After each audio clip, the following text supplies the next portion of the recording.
Welcome to USA Global TV and Radio, where our mission is to provide education, entertainment, hope, and inspiration.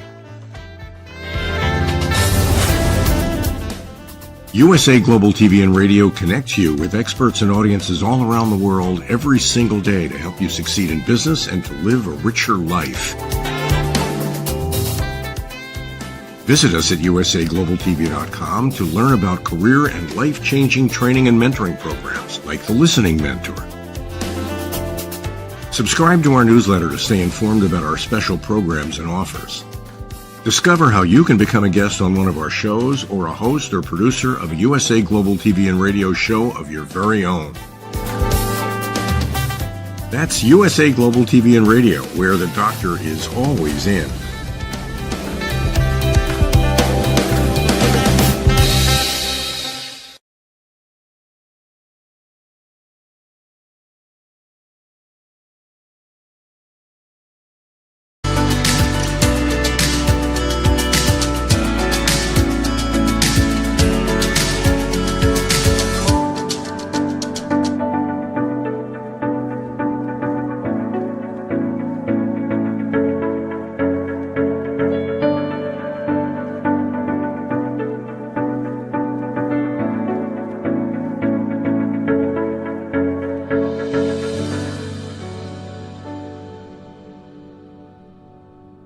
Hello, everyone, and welcome to Weekly Wisdom and Insights. I am your host, Dearjames, and my incredible co-host, the Lady Jacqueline, is off this week. So, as we begin this third week of September, this bridge month, what an incredible week it is, energetically, astrologically, seasonally, all of these things. It's really a powerful month. Transition month and moment. So we're going to jump into, there's a lot here. I'm going to do my best to go through it with you all. As you all know, if you are joining us, please put in the comments where you're joining from, do a shout out, and of course throughout the broadcast, put in your comments, put in your questions, and I will answer any questions and comments from an intuitive standpoint, listening to the unseen.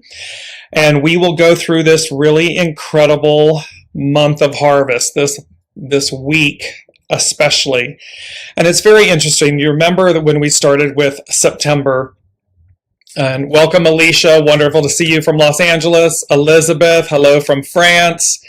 Powerful week. So when we started September, and they talked about it as a bridge month, and they made us aware, and they made me aware, of the original calendar, pre-Gregorian calendar. And so, of course, September, the 9, but the 9 is a 7. And so it's very interesting. So they started us off with 7. Last week was 8. And then they kept saying to me 9. And I sometimes, as I'm sure you all do, when you're listening intuitively and everything, you're like, are y'all just messing with me? Are you pulling my leg? Is this really 9? And of course it is Gregorian, it is the 9, but it kept coming over back again, as simple as 9. And so 9 it is, and 9 it truly is. And you will see, because this week, by the way, and let me jump into this really quickly. This week, so coming up Thursday/Friday, so 9/22/23, if you're in the West Coast, if you're kind of in the anything west of Europe and everything, it's going to occur on 9/22. It is the Libran equinox, the Libra equinox. It is the autumnal in the northern hemisphere equinox, and in the southern hemisphere it is the vernal equinox, the spring equinox. That's taking place roughly 6:04 p.m. Eastern Standard Time, 1:04 Greenwich Mean Time, 1:04 in the morning a.m., so it's on the 23rd. We're going to address the SABIAN symbols that go along with the snapshot of the astrological chart at that moment, that demarcation of the equinox. Right behind that, right following that, on Sunday, on 9/25, is the Libra new moon. You're going to see how that symbol for the sun and moon. They're conjunct, so a new moon is the sun and moon are always conjunct. You're going to see how that symbol is following the symbols, follows the symbols of the equinox. And right after that, the next day, 9/26, Monday, is Rosh Hashanah. It's the Jewish New Year. Followed a week later on October 5th with Yom Kippur. And there's importance about this. So you're going to see how this all comes together. So, and Anne, hello, everyone. She's also joining us from France. And hello, Kelly Marie. Wonderful to have you all here. From Dogwood Shores, Tennessee. I have family from Tennessee, so it goes back to my roots. And Jennifer's just jumping off with, crazy darn time. Could you please ask the unseen to stop yelling at my brain? Well, it's a very interesting thing. They're doing a lot of yelling because this is that bridge month. It's like the bell ringing, the bells tolling, they want your awareness. They want your consciousness. They want everyone to awaken. Because again, we're in one of two places, one of two worlds, one of two destinies. And we are either awakened, open, surrendering, flowing, or we are in, that 6-year conflict. We are fighting, struggling, negotiate, the ego mind, right? It will beg, barter, steal, negotiate, delay. It will do whatever it can, in essence, to avoid the inevitable. And the inevitable is your knowing. So let's jump into this. So yes, they want you to stop screaming. So let's just jump into 9. And by the way, today's date, 9/21/2022, becomes an 18, which becomes a 9. So we have double 9s. And because the main theme today is 9, triple 9s. So you have these triple 9s. And I want to go into what the 9 means. And it says, and this is also biblically, so I always often look to, from a spiritual place, what's the ancestry? What's the ancient Hebrew? What does the symbology of these things mean? And the number 9 is used 49 times in Scripture. It symbolizes divine completeness or conveys the meaning of finality. And so you can see, and it talks about the fact that Christ died at the 9th hour on the day, which is 3 p.m. So it's the 9th hour. Today, 21. 2 and 1 is a 3.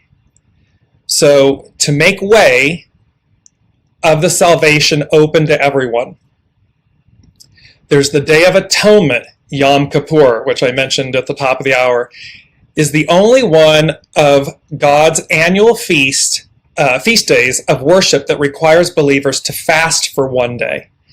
This special day, considered by many Jews to be the holiest of the year, begins at sunset on the 9th day of the 7th Hebrew month. Guess which month is the 7th Hebrew month? September. So, and thus, Yom Kippur is on the 5th of October. And so, and then lastly, it also mentions the number 9 also represents the fruits of God's Holy Spirit. So the fruits of the Holy Spirit, which are faithfulness, gentleness, goodness, joy, kindness, forbearance, love, peace, and self-control. So there's this, and they literally said to me, when they said 9, it was the symbol of divine completeness. They've been talking to us right at the first when they started this the 1st of September with us, it was about the harvesting of souls, represents completion or divine fulfillment. That which awakens serves. So to Ian's comment about yelling in my brain, because that which awakens serves. Serves a higher purpose, serves a higher calling, serves a higher way, a higher path, and the opening to that. That which transcends all, that which transcends all that is, all that came before, moving beyond time. And that the number 7, which is playing this foundational role, because remember, it's taking us back to where we began. They've said all along, we're going back to where we began, but an octave higher. We didn't begin with the Gregorian calendar. We didn't begin with Gregorian time. It was a lunar calendar. It had 10 months of 3, and then it moved to 12 with 30 equal days, 360. We're now at 365. So imagine that this entire, and know that the axis of the Earth, right, isn't directly up. It wobbles. It leans 23.5 degrees. So imagine we are 23.5 degrees, quote unquote, off center, out of alignment, off of perfection. So we're going back to where we began, an octave higher. The 7 plays this foundational role. And 9, though, as you can see, is this divine completeness, finality. It's a culmination. It's a completion. And so as we move through this, they said to me then, the closing of one door and the opening of another. And I want to bring up this quote, and it's from Revelations 3:8, and it says, I have set before thee an open door, and no man can shut it. And so this is very much talking about the fact that there is, so after this divine completeness and this, the harvesting and the finality of things, there is an open door. There is a new. And we can see this within our own lives, our own, micro, macro, right? So we often hear this where one door closes, another one opens, or where one shuts a door, a window opens. There's always an opening, a way through. So in our own individual lives, we can see that the closing of one door and the opening of another. So the unseen is saying there's going to be, quote unquote, the closing of a door, the end of a way, the end of an era, a time, an order of things. And the new order begins, which is the open door. And it cannot be shut. The only one that can open the door and shut the door is Source. So it's in essence divine. It's part of the completion. It is part of the when they're saying the ongoingness, I know that's not necessarily a word, however, but it doesn't mean that we continue with the way things are. It means that literally the old way, the old order ends. It's complete. We've been there, done that. We're not going back. And look at the current day. I just read the headline before I came on the show, where there's, in essence, saber rattling about possible nuclear use by a country against others. Remember that from World War II, that's what in essence ended the war, the use of a nuclear weapon.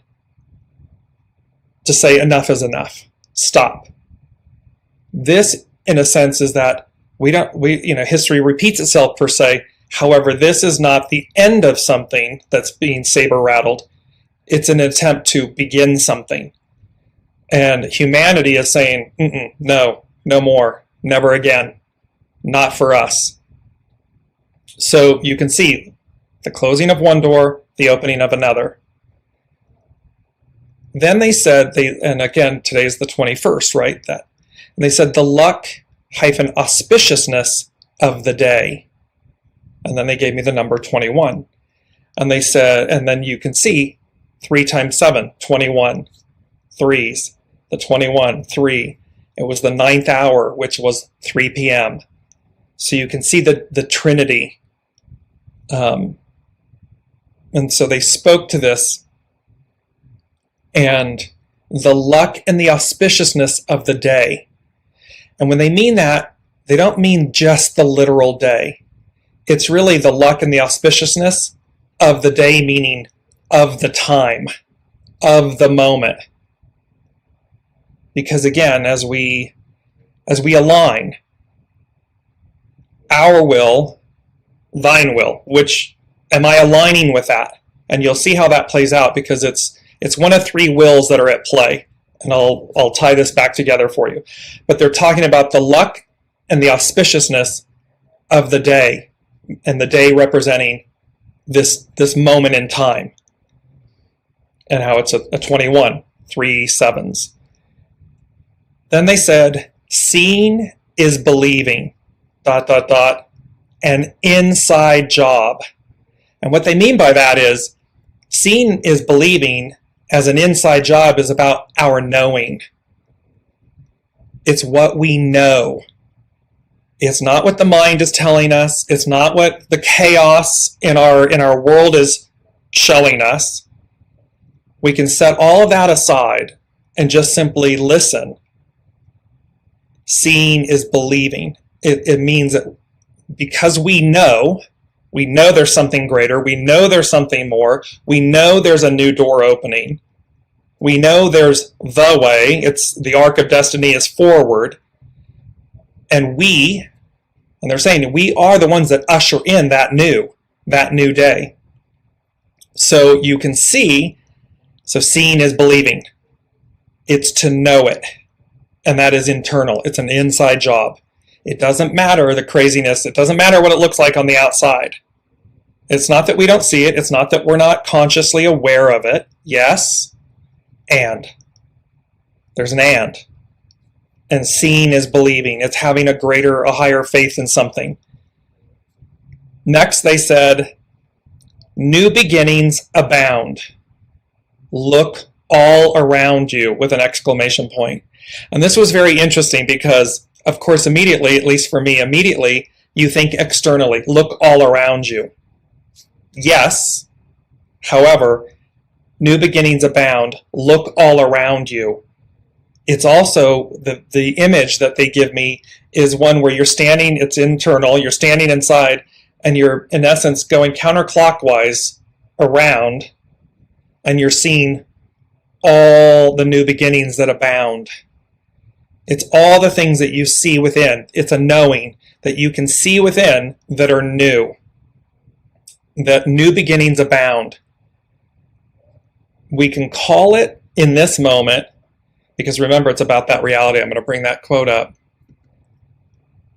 When we suspend the reality we are in, or believe we are in, a new reality emerges.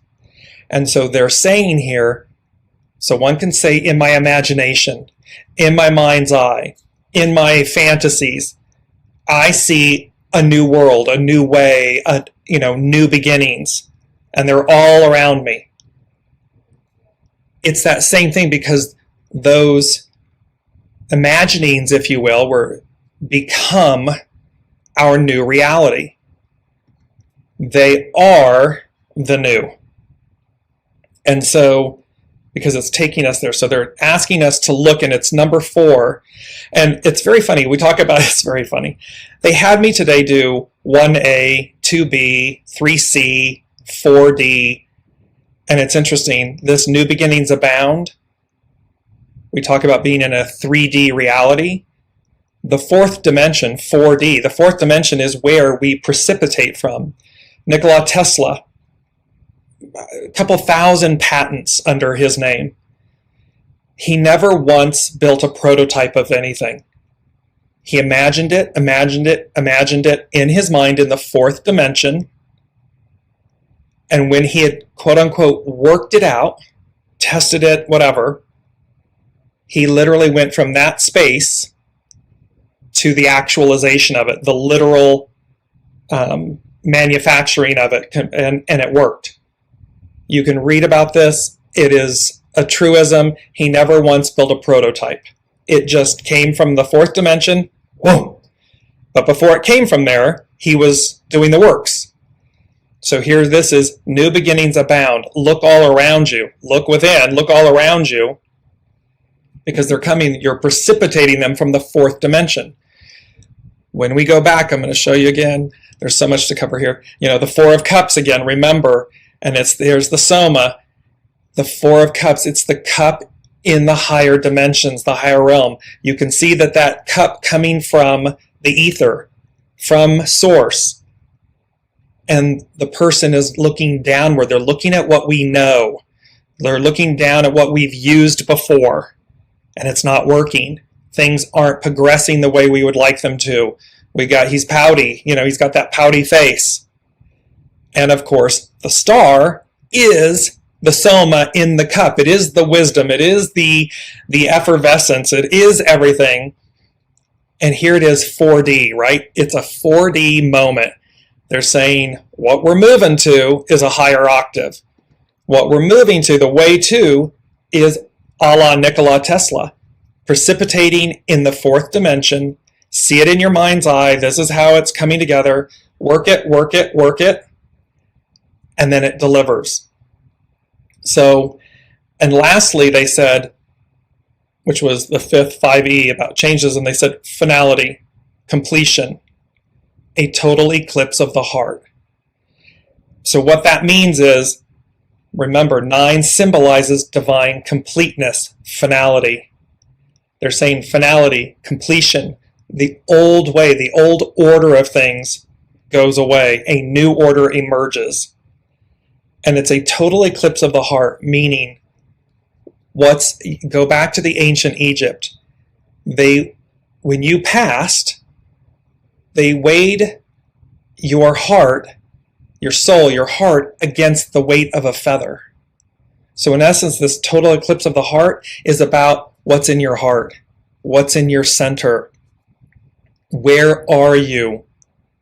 Are you arcing forward? Destiny. Are you arcing forward? Are you bringing in the new? Are you embodying the new? Or are you cleaving to the past, to the old order of things? Whichever one you're in is the one you're going to experience, and it is the one that you're going to usher in for the next period of time. 2 different worlds, 2 different ways, 2 different experiences, so forth. So, Tina, welcome from Seattle. Thank you for joining us. Debbie as well, Debbie Harris. Debbie's mentioning, I'm part of a group, and they mentioned something is supposed to happen on September 24th. And so you can see this is an action-packed moment, day. The luck and auspiciousness of the day. And the equinoxes, remember, they denote, it's like the Libran scales. It is equinox, equal day and night. So that's what's coming up on Thursday, Friday, 22-23. Autumnal in the northern hemisphere, vernal in the southern hemisphere. This absolute harmony and balance of day and night, the length of them. Then you can see in between, the 24th, as Debbie's mentioning, the 25th, the Libra new moon. And very interesting for me right now where I am located, mountain time, it's 9:23. That number, those numbers, 9:23, have been huge. And so you can see this 9:23, that this emerges, again, it's delivering us. This whole month, as Ann started at the beginning, this whole month, wake up, time to prepare, because what comes after this is new. The choices we make in our day-to-day lives, it's either of the new or it's passing away. It's of the old. So These new beginnings abound. They're all around. They're here for us. So let's dive in, because it is really quite, and one last thing I want to do is, before we move into these Sabian symbols, because they're just, and you're going to see how what I've been talking about is literally mirrored in these Sabian symbols. And the Sabian symbols, there's one per degree, 360 symbols. And in essence, what you do, what I look at is I look at the snapshot, an astrological chart of the Libra equinox, the Libra new moon. And it'll tell you that the sun is at this degree, the moon is at that degree, so forth and so on for all the major planets and so forth. And then you go and look to see what's the corresponding Sabian symbol. And in order to do that, you advance the astrological degree by 1 degree. So if it's 4 degrees Libra, you look at 5 degrees Libra for the Sabian symbol. That's how you, and then they tell you, these Sabian symbols tell you a story of the time or the moment. And you can do this often. You can do an orrery chart. An orrery chart is where you ask a specific question. And so at the time you're asking the question, you take a snapshot of the astrological chart. You can look at this with your birth chart, your natal chart. At the time you were born, what were the degrees of the symbols, of the planets and everything, and then go and see, correspond them to the Sabian symbols, and see what story it tells you. It's fascinating. It's incredibly on point. And again, these symbols were done, her last name is Wheeler. She was a medium, and she sat down and they just handed her cue cards, one after the other in random order. And she saw what corresponded to the degree, the sign in the degree, and then it was correlated by a gentleman that was working with her. Fascinating. So, and Brigitte is saying, I'm going to have that song in my head now, Total Eclipse of the Heart. Yes, and I did too. It was Bonnie Tyler, Eclipse of the Heart. And the beauty of the words too, right? Once upon a time I was falling in love, now I'm only falling apart. A total eclipse of the heart. This process is about falling apart. Remember, 23, splitting apart. We are splitting apart from the old ways. We are letting go of what no longer serves us. We are moving to a higher state of being, a higher octave of being.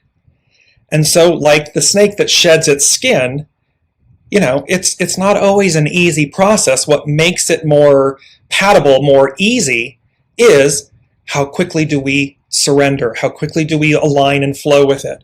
How quickly do we let go of the past or the stories we've been telling us, or the masks, the identities, and how earnestly do we look at them? Meaning ourselves. How earnestly do we look at ourselves? To say, and look at the people in our lives, right? We can easily accept the love, right? When people are demonstrating love, showing us love, we accept it readily most times. When it's deep challenge, there's, put the hands up, ooh, I rebuke thee, because they're playing a role that we ask them to play, as painful as it is, for us to see something in ourselves. So here, this total eclipse of the heart. Once I was in love, now I'm only falling apart. Yes, because in good times it's easy. In the challenge, in the transition, the letting go, the stripping, the burying ourselves, the looking at ourselves becomes difficult. A lot of people don't like to ever look at themselves. They don't want to do what's the works. However, through that challenge is luck, the auspiciousness of the day, because it releases you. It releases us. It allows us to close one door while another door opens. All about unlayering, unmasking, splitting apart, letting go, delivers us. So, just a little bit more on the number 9 before we jump to the Sabian symbols. So, it talks about the number 9 about being finality, fruitfulness, hidden, revealed. The hidden, revealed. When what has been concealed is revealed, there is fruitfulness, a harvest, evidence of unseen actions or processes. They're literally talking about the harvest, the end, the closing of a door, the opening of another. That open door is one that's on the other side of the mountaintop. It's on the other side of the old order of things. It's unknown to us. And it's being revealed because we haven't been there yet, right? We have not been there yet. So it reveals itself.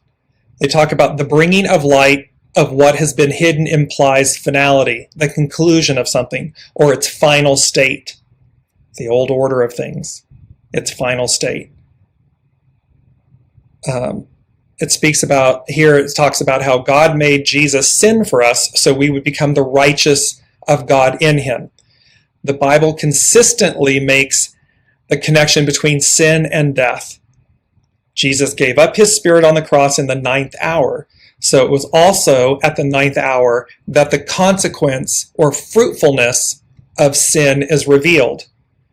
The consequence or fruitfulness is deliverance, freedom from sin. And remember, we've talked about this before. In the tarot, the double card, enslavement, Exodus, enslavement, the releasing of imprisonment. And we can see how in our current lives, our current way of being, the current order of things, we have been, in essence, enslaved.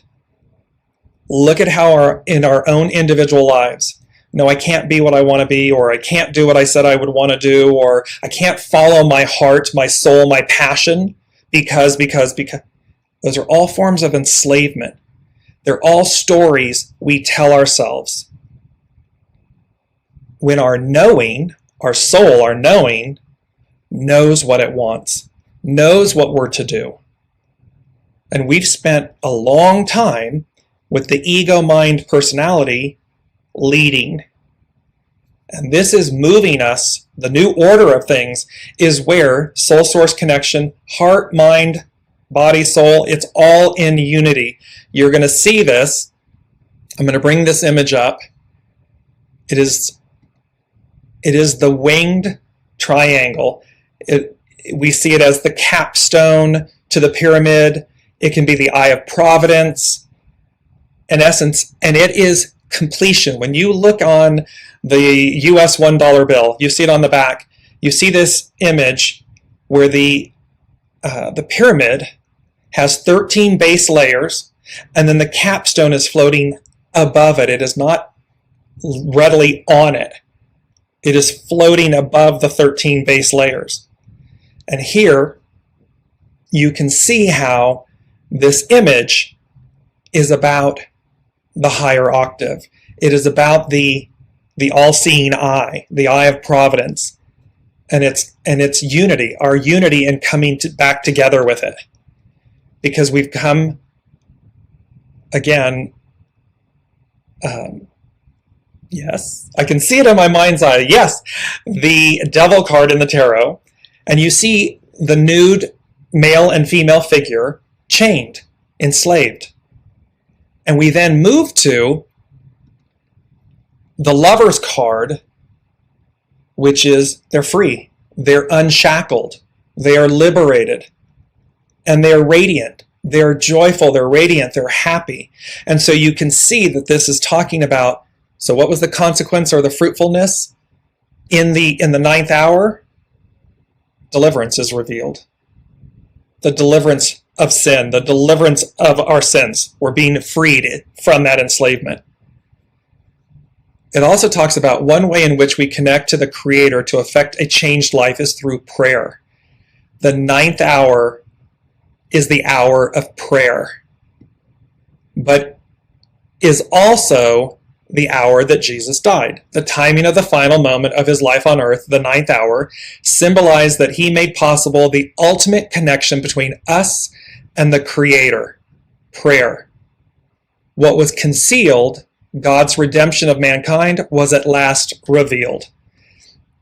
And there's a beauty here. Remember that there's a famous scene in the temple in Jerusalem where Master Jesus arrives, and in the outer court, so there's the Holy of Holies, then their next outer rim was for all the male Hebrew males. The next outer court, female, all the female Hebrews, Jews, and then the outside court was for all of the Gentiles.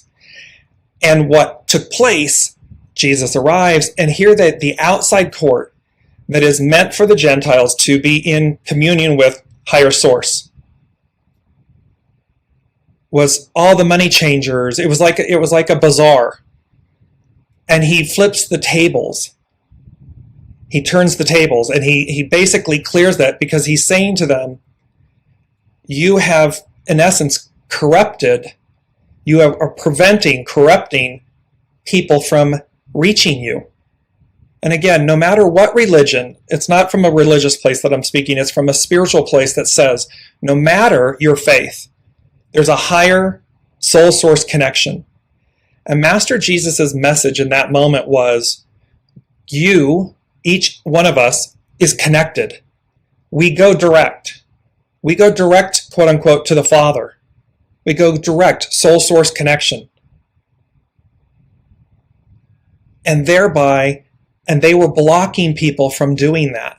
They were blocking people from receiving what is divinely and rightly ours.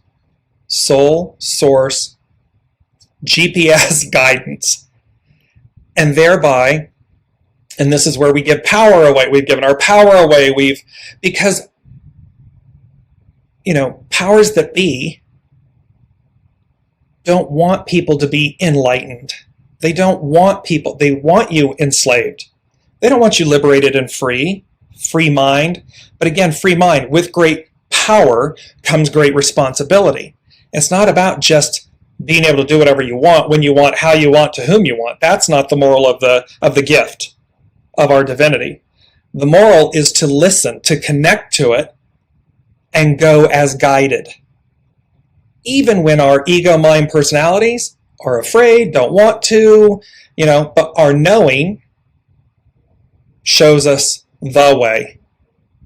It demonstrates the way, not a way, the way. So, and it also speaks to, and there's a lot of things that can tie to the 9, are the gestation period for humans, 9 months, 9. There's so many things that are connected with 9. And the other one that I find incredibly beautiful is that in gematria, the word, and I'm not sure I'm pronouncing it right, ems or ems, E-M-E-S, meaning truth. So in gematria, the word truth equals 9. Specifically, the gematria of ems is 441. When you add that together, of course, it becomes a 9. So 9 represents the number of truth.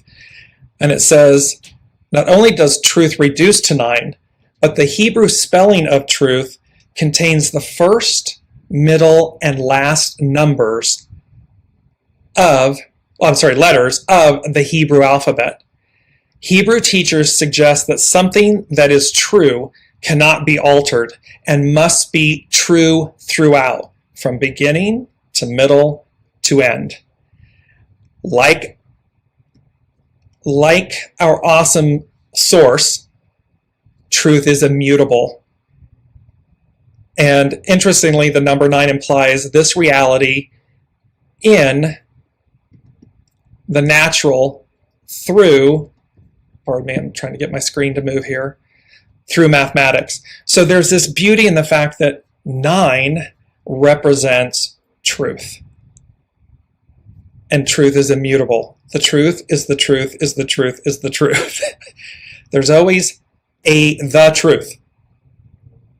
From there, we can branch off, but it's got to be, and the truth, there's a beautiful quote that says, the truth becomes a part of your past, a lie, your future. Because the truth speaks for itself. It needs no explanation. It simply is. Anything that is less than that, or a lie, becomes a part of your future because you're having to keep up the lie. when the truth speaks for itself. It's readily apparent. So we've got the 9 plane of this harvest moment. We've got the 23, the splitting apart. We've got the Libra equinox here coming up Thursday and Friday. We've got the Libra new moon. And remember, Libra, the symbol for Libra is the scales of justice, the balance, the harmony. And at the top of the hour, we're talking about how we're out of balance, we're out of harmony, dis-ease. So you can see where these are all, and where they were just bringing it back into, where 18, because today is 18, which becomes the 9. The 18 is repairing what's spoiled. It's decay. It's repairing what's spoiled. Enslavement, spoiled, out of alignment, out of harmony. It's decay. And that's the point. Remember, they said, we're either arcing forward. It's a 6-year. Conflict, destiny. Are we in conflict? Are we in chaos? And conflict and chaos can be purposeful. It's how we use it. Are we adding to the chaos? Are we adding to the conflict? Are we adding to the confusion? Lies? Is that where we are? Or are we actively, proactively releasing all of that, releasing, splitting apart, repairing what's spoiled, letting go of it so as to arrive somewhere new? And remember, I'm going to bring it up. Here's that image of these sunflowers, these radiant sunflowers. That's the new. That is literally the image of the new. You can feel it. It's palpable. It makes me smile from the inside out. It is radiant and beautiful. So let us go to, and let me just bring in some of your comments here. Elizabeth says, I think I am getting sent healers this week. Health-wise, I feel good. I'm taking it all, but wonder what the lesson is. The thing they're saying, Elizabeth, in this moment, the word that's coming is release, release, release. Keep releasing. Keep letting go of anything that resembles lack, fear, indecision, things that undermine your foundation. And this is true for all of us. Elizabeth is beautifully asking this question because the lesson is in the splitting apart, is in the letting go, while simultaneously knowing, it's more than just believing, knowing that your soul chose freedom, deliverance, liberation, full spectrum ability, capabilities, that we have it all. We truly do have it all. It's simply, it's like, are we sitting in the analogy they're giving me, and you're going to see how this is interesting. It's a car analogy. Are we sitting in the car? Are you even in the car? And this is for everybody. I'm answering Elizabeth's comment and question. However, it applies to everyone. Because the question is, but wonder what the lesson is. So the lesson is, it's a knowing. And is our knowing, are we in the car? Are we even in the car? If we're in the car, is the car running? If you're in the car and the car is running, is the car in neutral? If you're in the car and the car is running, and the car is in neutral, have you put it in drive? Are you moving forward? Or are you in the car is on, and instead of neutral, you're in reverse? Clinging to the past, driving forward. But are you in the car? Is the car on? And have you placed the car in drive?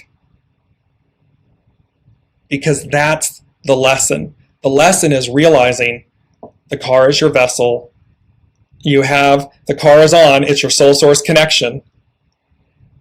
And to place it in drive means you're going as guided.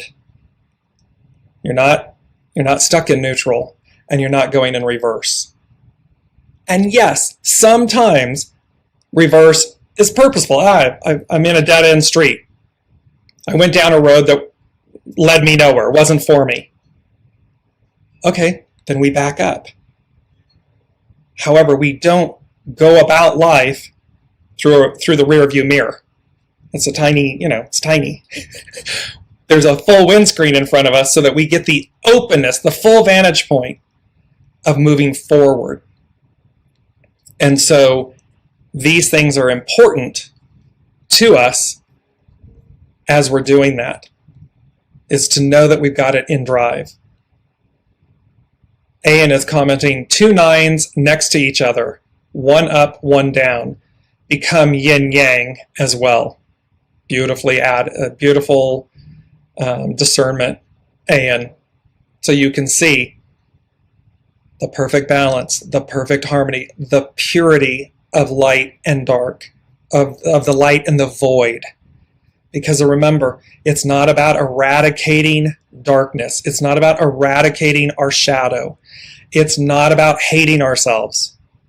It's about purifying ourselves. It's always about purifying. There is great benefit and purpose. We come from the void. From the void, there's light.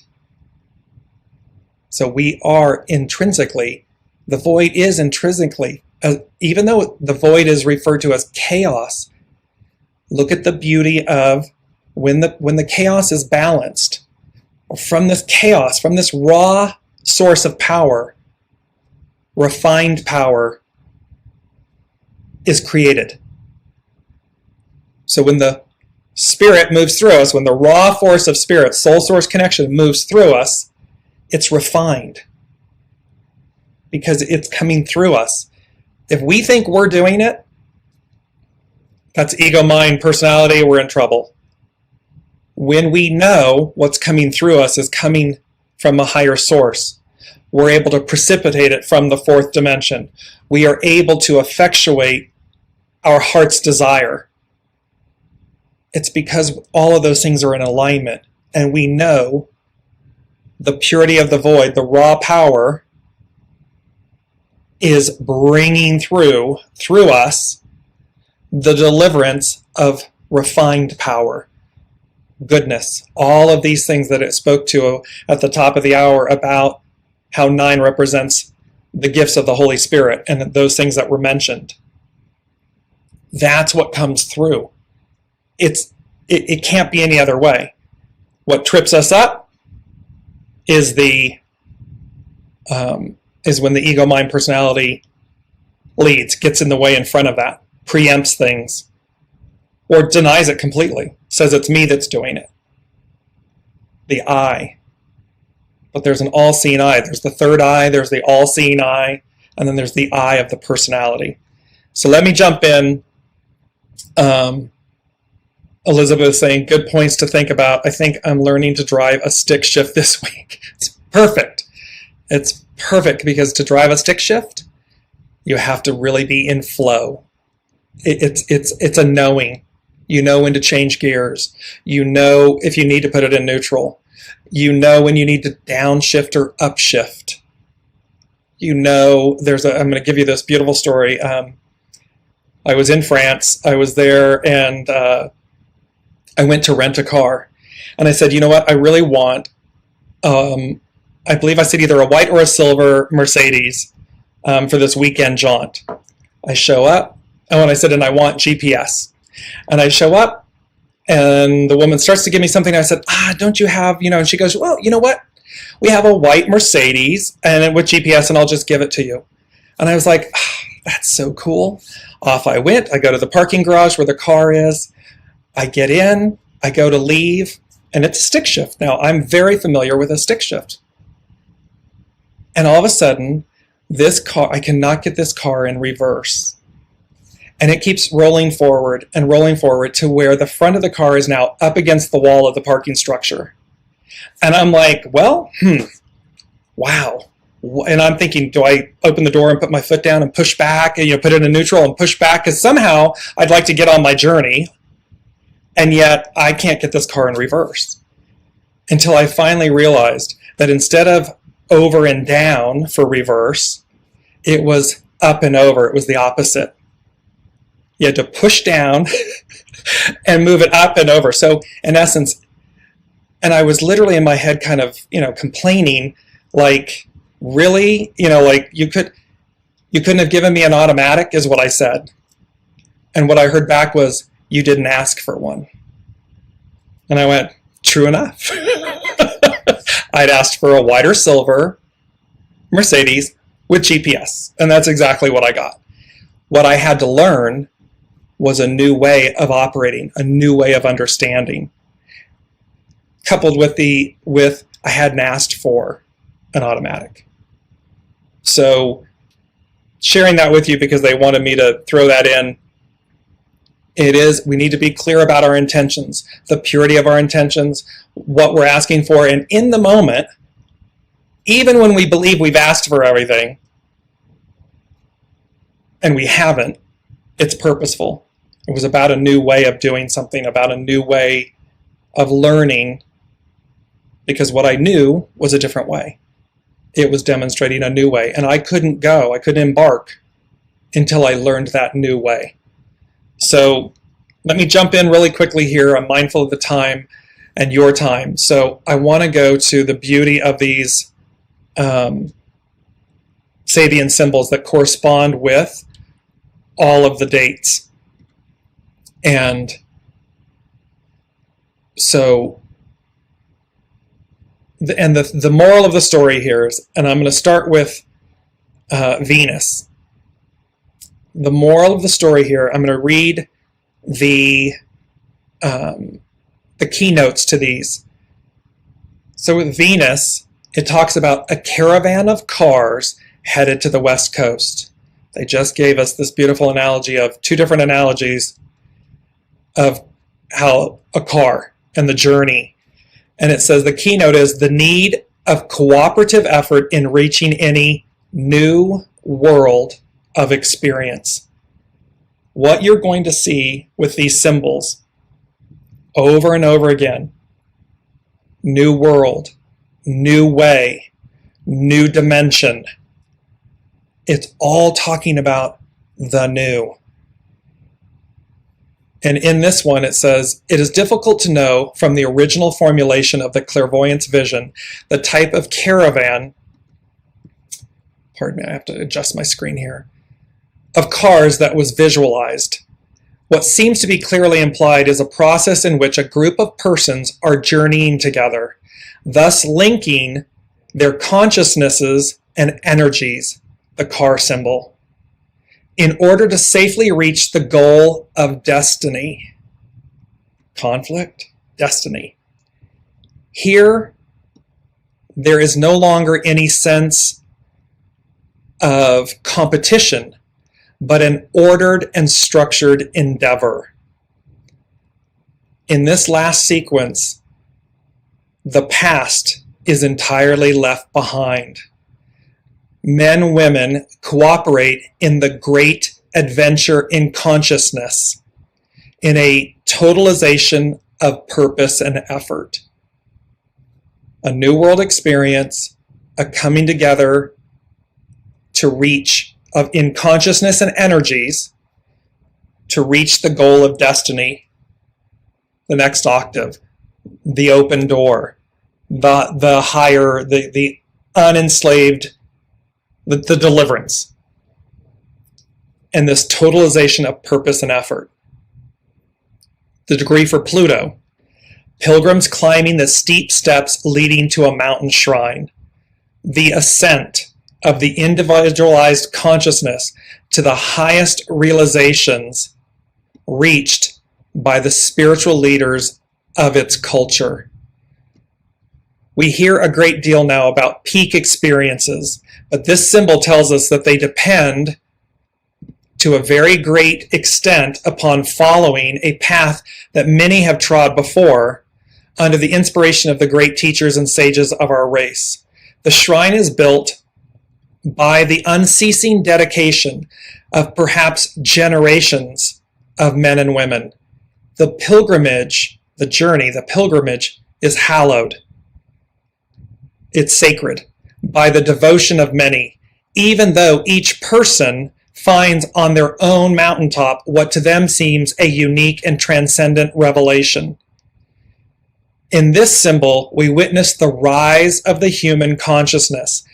The preceding symbol spoke of what one may picture as the descent of the energies of nature, which, like water, flow down toward a lower level of intensity. It is man-woman's supreme task to rise like fire. They've talked to us about baptism by fire, impelled by a vision they share with their companions. The key word is upreaching. So an up-leveling, an upreaching that we have been striving. And remember, they said to us last week, the week before, our whole focus has been on the journey up the mountain. Remember the ziggurats, the Tower of Babel. They built the Tower of Babel because they wanted to get back to heaven, back to source, back to God. And they said, well, let us scatter them. Let us confuse their tongues and scatter them so they'll go have this human experience. Because at the time of the Tower of Babel, everyone spoke the same language. All of a sudden, we're dispersed. So here's this upreaching. We've been focused on climbing the mountain, getting to there's the apex, the winged eye of providence, the capstone. We've been focused on climbing the mountain, getting to the peak. But remember, the ideal that was embodied in that, the ideal of heaven on earth and this very enlightened state of being, that ideal is the new reality. We're no longer separated from it. We're no longer searching for it, striving for it, trying to get to it. And this is really saying you are either of that lot, meaning of that destiny, or you're not done with the lesson. Elizabeth was saying, what's the point? I wonder what the lesson is. Are you done with this lesson? Are you ready to move into the new? Are you ready to release the enslavement, the lessons of detachment, separation, enslavement, and so forth? Because the ideal of the old order is the reality in the new order. I absolutely love this one. This is the Uranus. And this is very interesting too, these major outer planets. Uranus, and expect the unexpected. A new continent rising out of the ocean. The surge of new potentiality after the crisis. You see how all of these words, new continent, upreaching, new dimension, new. And it says the symbol need hardly be commented upon. When the mind has been emptied and light has been called upon to purify the consciousness, freed from its attachment and contaminations, a new release of life can emerge out of the infinite ocean of potentiality, the virgin space. What will it be used for? And remember, they talked to us about airing out the purse, the handbag, and they talked to us about this and this virgin space that is, bringing it up really quickly, the star card, the soma, the waters, the living waters, the waters of life. That's the virgin space. That's the ocean of potentiality. And it says, we find in this symbol a suggestion of how to approach whatever new phase of life has been not only hoped for, but actually confirmed. The technique is simply to allow the infinite potential to operate in unconstrained spontaneity. This means to have reached a state in which the conscious, rational ego is no longer a controlling factor. That's a mic drop moment, sums it all up. It's literally The way to, we've said this many times, surrender, surrender, surrender, allow, allow, allow, keep allowing, be unconstrained in your spontaneity, go as guided, not what your mind is telling you, but what your knowing is showing you. And a knowing is, you can get it in an instant. You just know. It's a knowing. It needs no thought. It's like the truth. The knowing is the truth. You just know. Boom.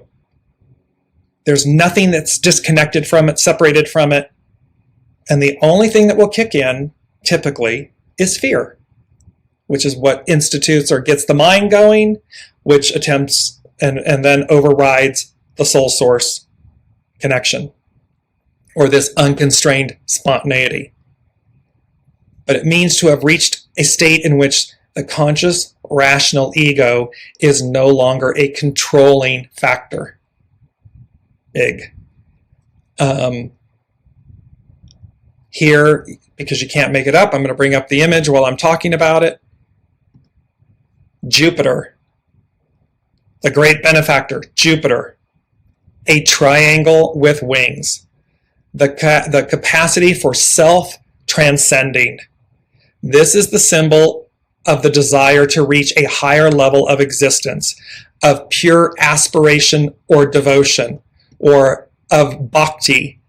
What has emerged in the first phase of the process of differentiation is becoming aware of the possibility of further upreachings. The other symbol is upreaching. The principle of levitation is seen as one of the two essential factors in evolution. Remember, a few shows back, they were literally talking to us about Aladdin, the magic carpet, how back in the day of Solomon and the Queen of Sheba, there was all of these things about levitation, the magic carpet. And it's talking about these as being factors in evolution. The emergent being glorifies and deifies it, but it is still only an ideal at this stage. Nevertheless, the whole being experiences a childlike longing for its eventual realization. At this point, the last synthesizing stage of the first fivefold unit in the cyclic process is reached. A new dimension, in capital letters, a new dimension of being is envisioned, mobilizing creative endeavors. So this new dimension is envisioned. New beginnings abound. Look all around you. Look within you. It's envisioned, mobilizing creative endeavors. It comes through us. And two more. Saturn, the great teacher. A large white dove bearing a message. The keynote is the answer of spiritual agencies to thorough, sustained, and victorious individual efforts. This concludes most significantly this series of 5 symbols. The individual who has gone courageously and with indomitable spirit through her crucial crisis, enslavement, life, the experiences, receives, as it were, a deep spiritual blessing from the soul realm. Mission accomplished. Peace be with you. Remember how they said, I believe last week, number 8, the last thing was peace. Peace be with you. And in the blessing, a secret prophecy of what is yet to come may be seen by the perspicacious and spiritually sensitive mind of the recipient.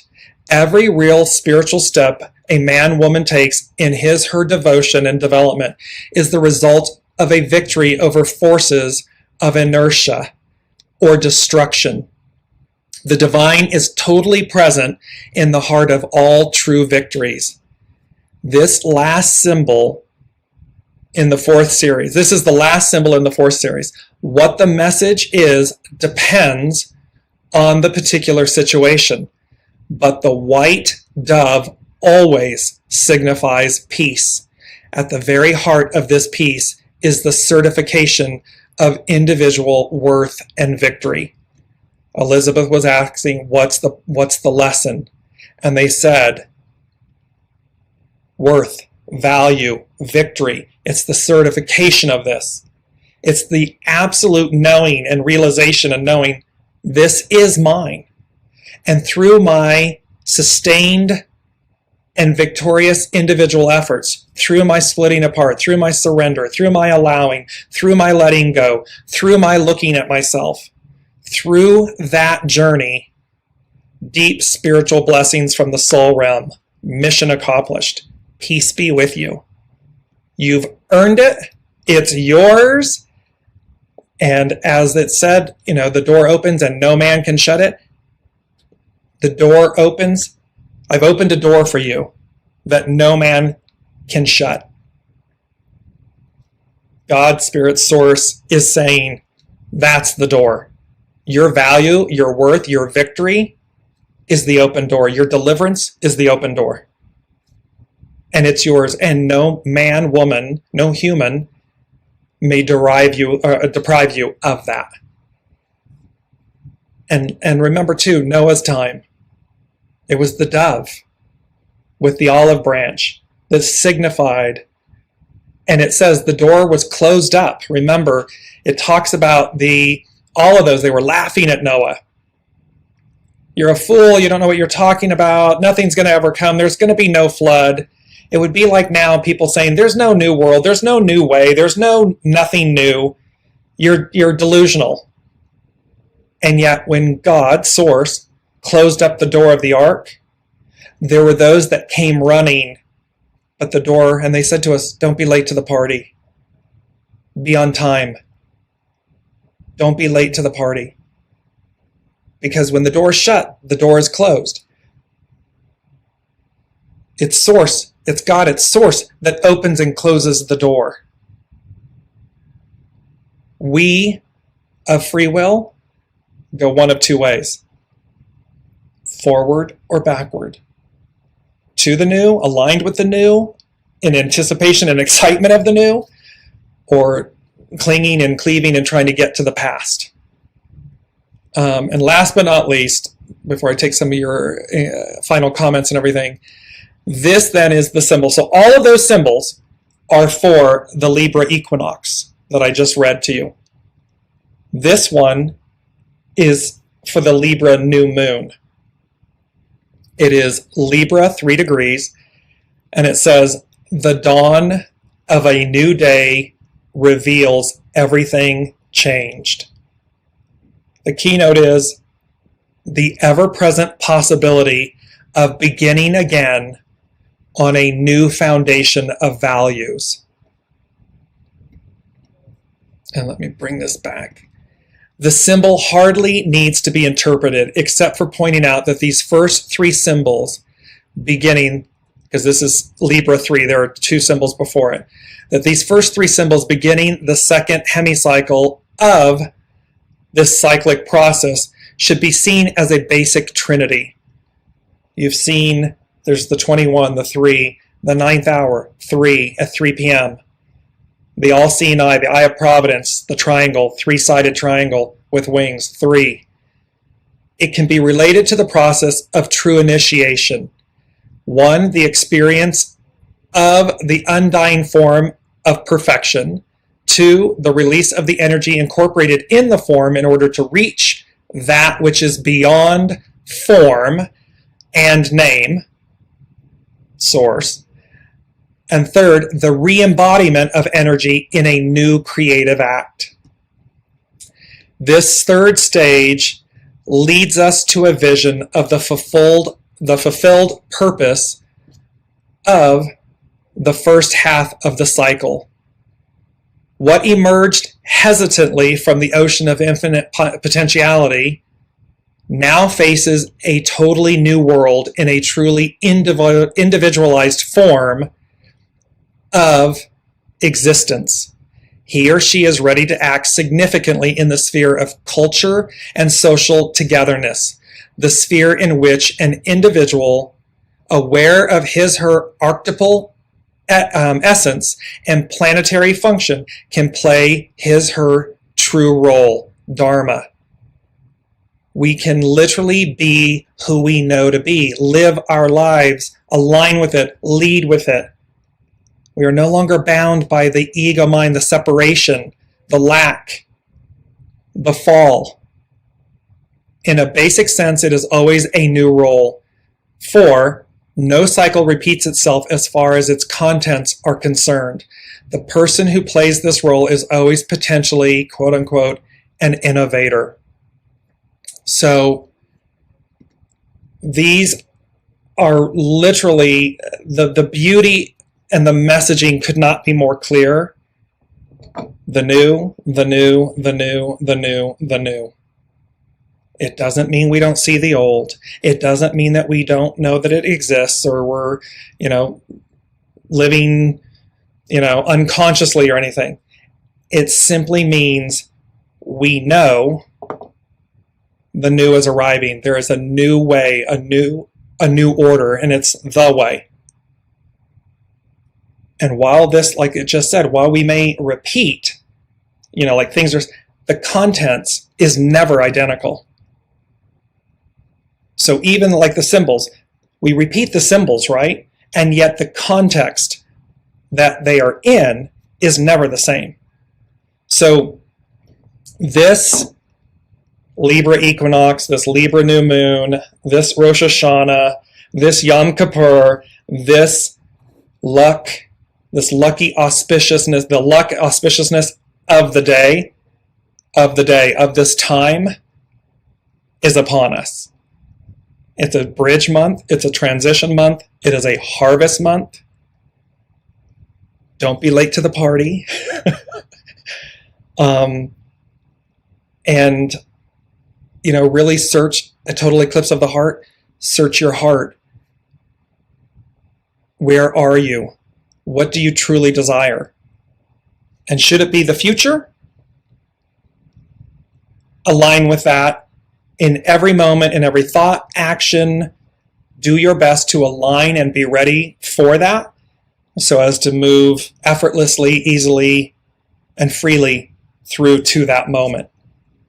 That is what's on offer. And it's very interesting because, of course, next week, 9/28 to 8, it becomes a 10. And they're talking to us about 9 symbolizes divine completeness, finality. So what occurs next week? What occurs? How are things changed? How are we changed as we move into October? I just want to pick up some of your last comments.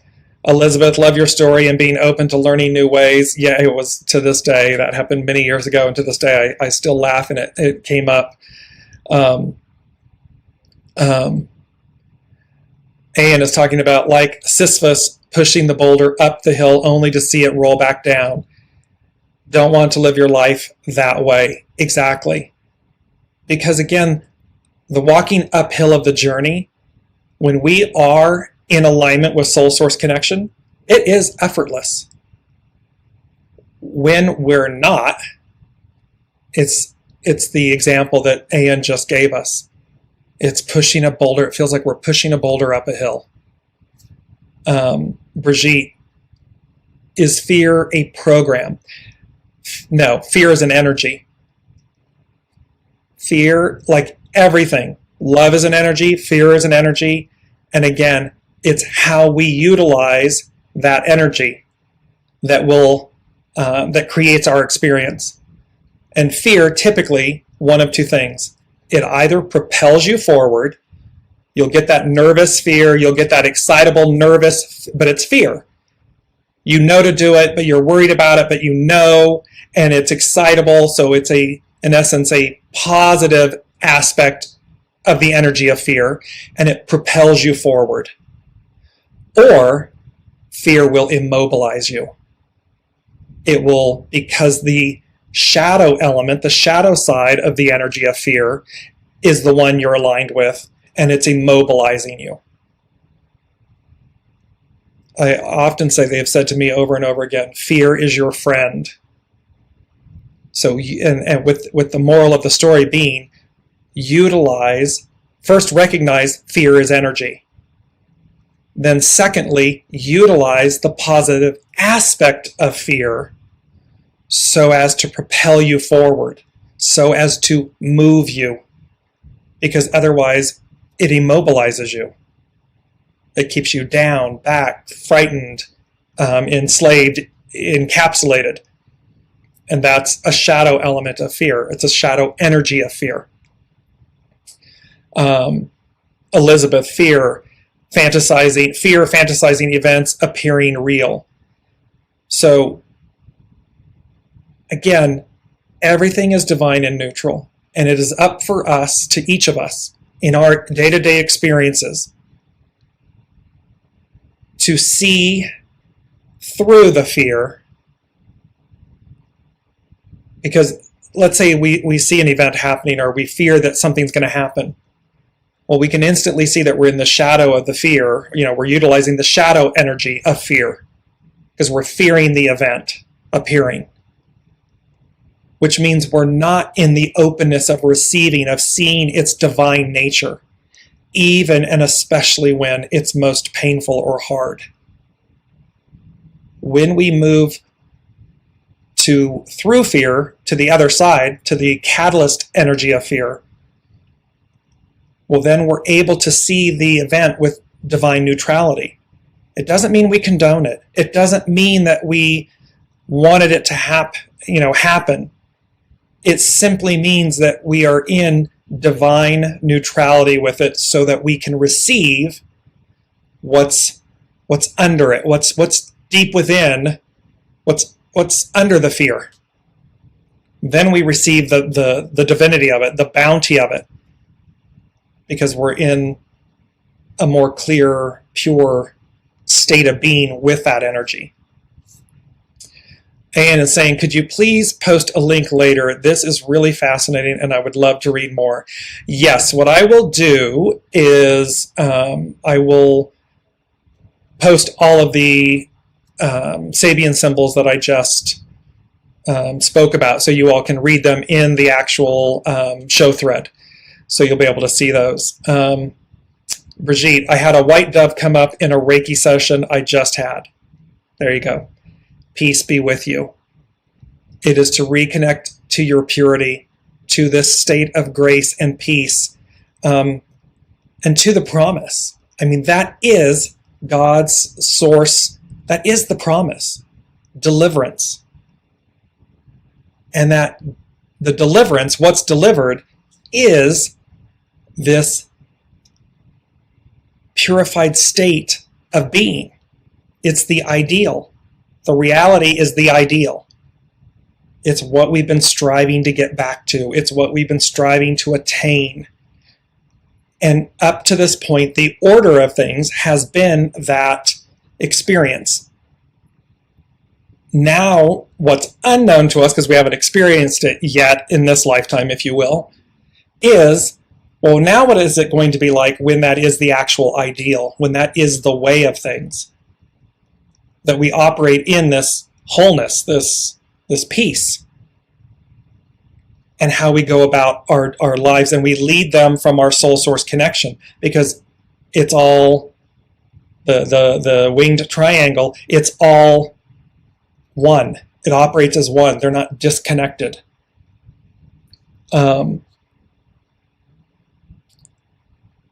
Brigitte is also saying, I hear a lot about the tri-wave in the unified field. So, yes, again, the triumvirate, tri-wave, the Trinity, the all-seeing eye, the eye of providence, this unified field, and how things will come in waves, which is why they said, don't be late to the party.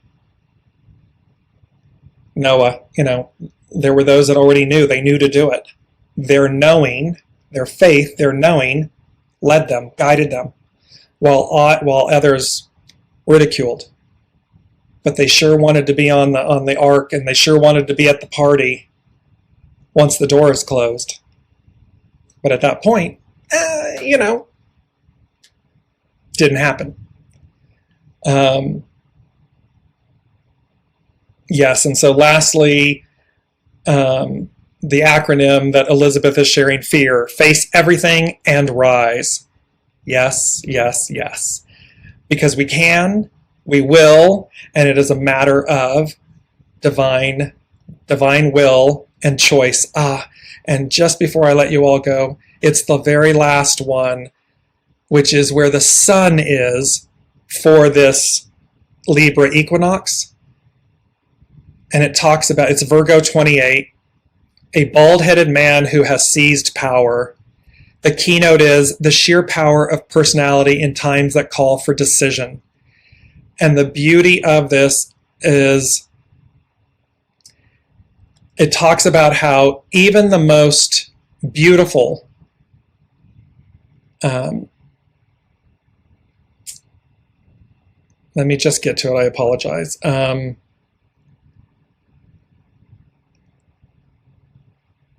At such times, the issue has to be met, and ruthless as the power may appear, it must be accepted. This symbol, we face the unpostponable necessity for decision and transformation. Existence is motion. No static formation, however beautiful and inspiring, can remain long unchallenged. Everything bows to the power of the will. Divine, executively human, or satanic. So what this is saying is everything bows to the power of the will. And this is where I was saying, where is your will? Which one is your will aligned with? Divine will? Human will? Or dark will? Satanic dark will? Because you have to pick one. And that's what's so amazing about this, because it's a time that calls for decision. It's a time it can't be postponed.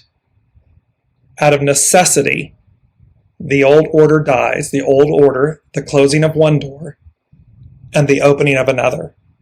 And what delineates your experience is your will.